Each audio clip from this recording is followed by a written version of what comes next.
अब सेमी सुरु मान्छे पड्किहाल्छ नि यो भाइलाई सब्जी बनाउनु भने नि 10 कदम टाढा पुग्छ होला भाइ तेल हाल्ने बेला 10 कदम टाढा पुग्छ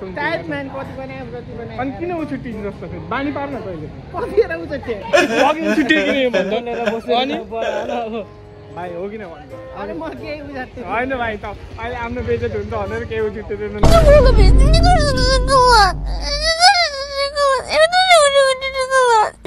भाइ त्यही हो भाइ यो तेल हाल्नु पर्छ भने 10 कदम टाढा पुग्छ यो भाइ तेलहरू छुट्टिन्छ भनेर हजुर अस्तो अति नगर के भाइ बुझिस् होइन भाइ त्यस्तो होइन त त्यो घरमा पकाउनु र क्याटिङमा पकाउनु छुट्टी हुन्छ भाइ तैँले हामीले देखिसक्यो भिडियो बनाउनु पर्ने हो अनि आज किन भागिस् त खुद होइन भाइ होइन खुद सबुत यही छ खुद सबुत यही छ भाइ यही छ म पनि छु क्या सबुतमा बुझि भाइ म पनि छु भाइ यही हो म पनि छु यही छु